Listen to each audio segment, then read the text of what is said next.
What if the simple act of breathing is actually the key to unlocking millions of years of evolutionary trauma stored right there in your body? Yeah. And you probably take, what, around 20,000 breaths a day? At least, yeah. Right. It's Yeah. just this automatic background process of being alive. You're doing it right now listening to this. But if you look past the basic biological exchange of oxygen and carbon dioxide, there's this hidden, highly complex architecture to that breath. Yeah, we usually view breathing purely as a biological necessity. But, when you examine certain ancient frameworks, the breath is really an energetic mechanism. It's like an active control panel for the nervous system. Wow. And when it's manipulated very specifically, it can actually reach into the deepest layers of human biology and, well, psychology too. And that specific manipulation is exactly our focus for this deep dive today. We are exploring the ancient science of pranayama, and we're being guided by a source with just a truly fascinating background. Oh, absolutely. He is a yoga and meditation teacher, an energy healer, and a highly successful entrepreneur with basically 5 decades of experience. Plus, he identifies as a blind Muslim yogi. Which is such a unique intersection of experiences. Totally. And he approaches all of this not as some vague, relaxing wellness trend, but as a mathematically precise and, quite frankly, potentially dangerous internal surgery. So we're definitely not talking about just taking a few deep breaths to unwind after work. Not even close. I mean, we are looking at a highly specific practice called annulom vilom. So in traditional terms, this is alternate nostril breathing, but with a critical addition, which is breath retention. Right, the holding. Exactly. And the retention component completely changes the entire physiological response. In the modern wellness space today, you find a lot of adaptations of breath work that are great for relaxation. So, like box breathing and stuff. Yeah, exactly. But true, classical pranayama demands retention. And our source puts a massive warning label on it. Which is where my skepticism just naturally flares up, I have to be honest. I mean, breathing is what literally gives us life, right? So why is a wellness practice coming with a severe warning that doing it wrong could actually kill brain cells? It sounds alarming. It feels completely counterintuitive. It does, yeah, but the underlying physiology explains the risk. When you deliberately retain your breath for extended periods without proper guidance or preparation, you are consistently, subtly starving your brain of oxygen. Right. You are creating a state of controlled hypoxia. So you're basically overriding the body's natural panic response to suffocation. And that is exactly where the real danger lies. The source points out that if you attempt these advanced retentions without a teacher, you might not even feel the brain damage occurring. Wait, really? Yeah, he actually shares this profound personal experience to illustrate it. During his own advanced practice, he once pushed himself to hold his breath for a count of 300. A count of 300. That is an incredibly long time to suppress the respiratory drive. It is. And, he had the physical lung capacity to actually do it. But he purposefully stepped back down from that duration. Why? If he could do it, why stop? Because as you reach higher states of consciousness through this practice, your awareness actually detaches from your normal physical baseline. Oh, wow. Yeah, so the biological alarm bells that usually scream at you to take a breath, like the buildup of carbon dioxide in the blood, they just fade away. You literally don't feel the physical suffocation. That is terrifying. I mean, you could be so elevated, so entirely blissed out, that your brain is quietly sustaining damage and your body doesn't send you a single warning signal. Exactly. And that absence of a warning signal is why the structure of this practice has to be so rigid. You are walking a tightrope between expanding your energetic capacity and causing biological damage. So how do you do it? Well, to navigate that, the ancient texts didn't rely on feeling, they relied on math. The math provides the safety rails. Okay, we definitely need to look at that math because the historical recommendations are honestly just fascinatingly impractical for modern life. Yeah. I mean, if you look at the Yoga Sutras of Patanjali, which are over 1,500 years old, they lay out a very clear protocol. They do. But if you were to actually follow that classical recommendation, which is doing 21 rounds 4 times a day, you'd be spending hours upon hours just holding your breath. Yeah, it's intense. Unless you are living in a monastery or you are completely unemployed, nobody has time for that. No, of course not. It was designed for an ascetic lifestyle, not, someone commuting to an office every morning. Right. Recognizing that massive barrier, our source points to a modern adaptation that's rooted in a different tradition. He draws from a 2,000-year-old South Indian Tamil scripture called the Mandam. Okay. And the saint who authored it discovered a very specific numerical ratio for a safe, effective practice, which is 1.4.2. 1.4.2. Okay, so the inhale is the base unit, the hold is 4 times as long as that, and the exhale is twice as long as the inhale. I'm not it. But we should clarify the timing here for everyone listening. A quote-unquote count in yoga science is not a standard 1-second tick on a clock. Oh, Right? yeah. It is a slightly faster rhythmic beat. So 100 counts equate to about 60 seconds in real time. Exactly. That rhythm is the foundation of the whole thing. And using that 1.4.2 ratio, the source outlines this graduated 4-stage protocol to help you safely build up your lung capacity and your nervous system tolerance. Nice and structured. Very structured. The progression is mathematically neat. Like, everything is easily divisible by 4. So level 1 starts with 4 counts breathing in, 16 counts holding the breath, and 8 counts breathing out. So 4-16-8, you're basically just introducing the body to the mechanics of the ratio without causing panic. It's like a gentle introduction to carbon dioxide tolerance. Precisely. And then once that 4-16-8 ratio becomes just utterly effortless, you move up. Okay. Level 2 doubles the duration, so that's 8 counts in, 32 counts hold, 16 counts out. It's a big jump. It is. Then level 3 pushes further to 12 inches, 48 hold, 24 out. And finally, you reach level 4, which the source considers to be the ultimate safe goal for a practitioner. And that top level is 16 counts in, 64 counts hold, and 32 counts out. Right. And going back to that specialized counting beat we just talked about, holding for 64 counts is really about, 35 to 40 seconds in real time? Yeah, right around there. So it's challenging, definitely. Mm-hmm. But you aren't venturing into that hypoxic danger zone of a 3-minute hold. No, because the intention isn't brute force lung expansion, it's targeted adaptation. And the primary rule here, and this is vital if you're listening to this and thinking of trying it on your living room floor later, is that you stop at whatever level causes you to struggle. Yeah, do not push it. If your face is turning red, or if you are gasping on the exhale, you are literally doing cellular damage. You are suffocating. And there's a really strict physical caveat here, too, which is so important. If you have a deviated septum or a chronic block in your nasal passages, do not attempt this alternate nostril breathing without medical guidance. Yeah, please don't. Because you're dealing with pressurized air inside the cranial cavity. It absolutely has to be treated with respect. Which naturally leads to the core mechanical question of all this, right? Mm-hmm. We know we are creating a specific physiological pressure using this 1.4.2 ratio, but where is that pressure going? Right. What is this breathing ratio actually doing inside the body that makes it so allegedly transformative? Well, that takes us beyond basic biology and into the anatomy of energy. The source introduces the concept of the ethereal body. Okay, the ethereal body. For a modern listener, you can sort of think of the ethereal body almost like this subtle bioelectric blueprint that overlays our physical nervous system. That's a great way to put it. It's a network of pathways. And in this tradition, those pathways are called nadis. And this network is unimaginably dense. According to the ancient texts, there are exactly 72,000 of these subtle energy tubes. 72,000. Yes, and they are perfectly divided. You have 36,000 governing the left side of your body and 36,000 on the right. Governing all those thousands of tiny channels are these 2 primary superhighways running straight up alongside the spine. Right. Exactly. So on the left side, you have the Ida Nadi, and this pathway carries what they categorize as feminine energy. Right. And we should clarify that doesn't mean biological gender. No, not at all. It refers to a specific quality of consciousness.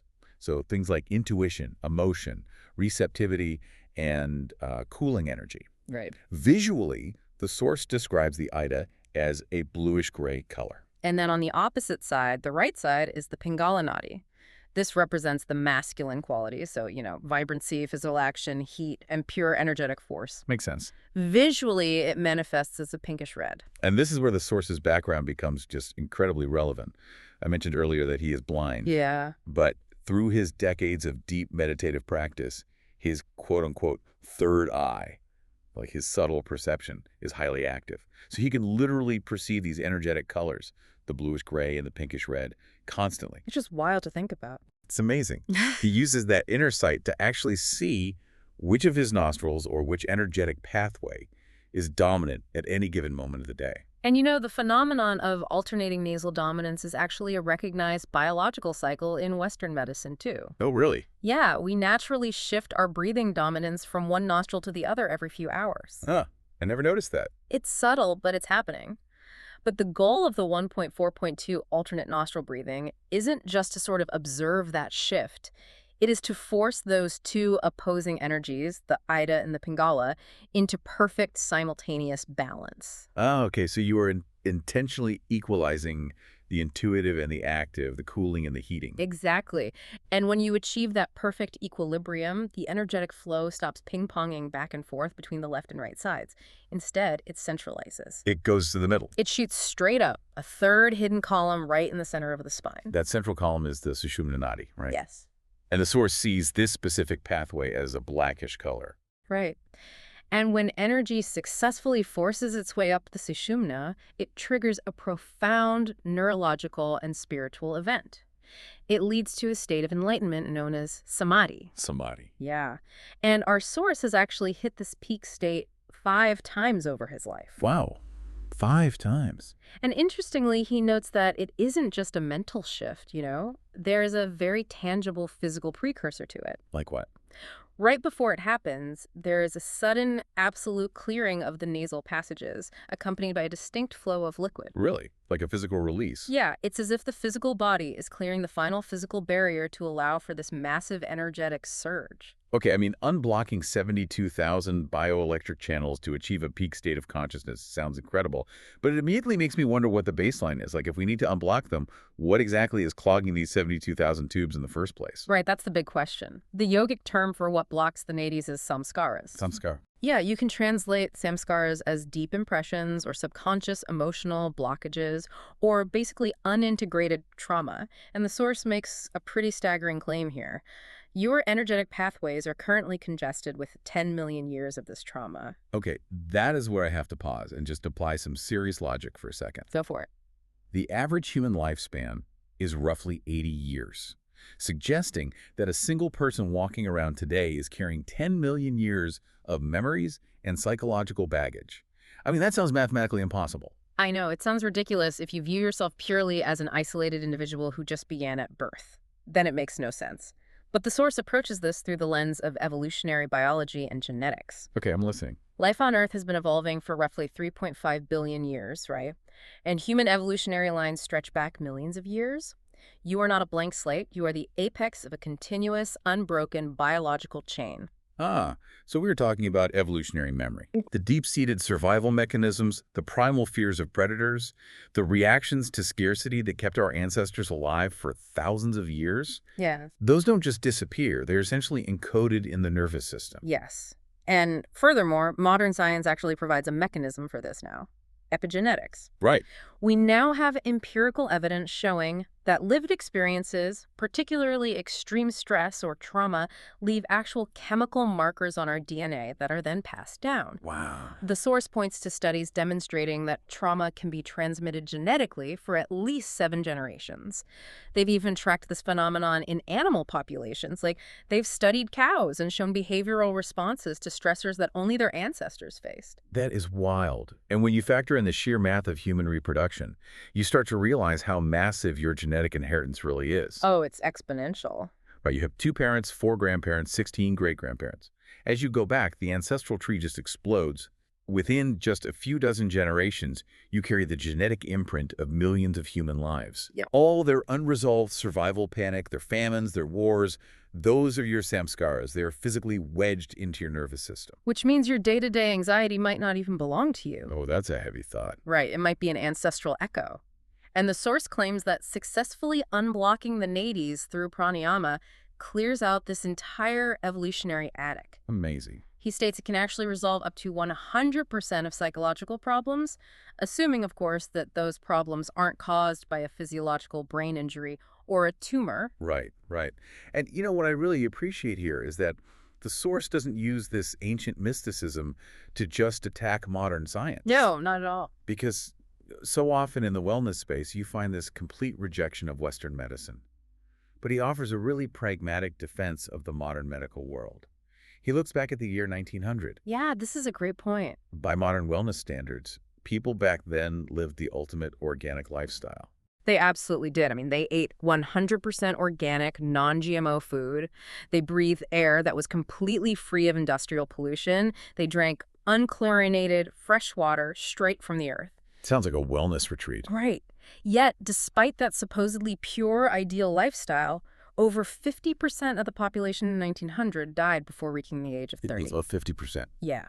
Today, average life expectancy sits around 78 to 81 years, and the source attributes that entirely to medical science, pharmaceuticals, and modern interventions. So he isn't anti-science. Not even a little bit. His philosophy is that yoga is meant to work in tandem with reality. We use medical science to fix the biological hardware, right? But we use ancient tools like pranayama to debug the energetic software. I love that. That subtle evolutionary baggage that a pill simply cannot reach. That hardware-software distinction is brilliant. It completely reframes how we should approach all these different wellness tools. So if we have this deep evolutionary software bug, these samskaras, how does pranayama compare to something like meditation? That's a really common question. Because obviously meditation is huge. Why is holding our breath in a 1.4.2 ratio the specific key here? Well, the source uses a metaphor that perfectly illustrates the mechanical difference between the two. Think of meditation as a cup being filled with water. Okay, so you sit quietly, and cosmic or ambient energy slowly pours into the top of your head. It gently fills you up from the toes upward. Exactly. And as the water level gradually rises over years and years of practice, it naturally allows those internal blockages and deep traumas to sort of soften, settle, and eventually wash away. It's a beautiful but very passive process. It is entirely passive, and therefore it takes an immense amount of time. Pranayama, by contrast, operates completely differently. Pranayama is a vacuum. A vacuum. Yeah. So that breath retention, that intense 1.4.2 ratio we talked about, is literally creating an active suction. That's it, exactly. You're deliberately going into the nervous system and forcefully extracting the deep-seated trauma. You aren't just sitting there waiting for the water to rise. You are turning on a high-powered machine to literally suck the dirt out of the carpet. It's aggressive, yeah. And that active, forceful extraction is exactly why the source designates pranayama as the pivot of a holistic yoga practice. The pivot. Yeah, because a truly holistic practice involves many branches. You have hatha yoga, which deals with the physical postures. You have karma yoga, which is the path of selfless service. You have bhakti, the path of devotion. Right. But pranayama is the central engine. It fast forwards your development across all those other areas because it aggressively clears the energetic pathways that those other practices rely on. And I think it's so important to ground this massive esoteric concept in the reality of the person actually teaching it. Definitely. Because when we talk about clearing 10 million years of trauma to hit a state like samadhi, it conjures up this image of a hermit completely detached from society living in a cave. Oh, sure.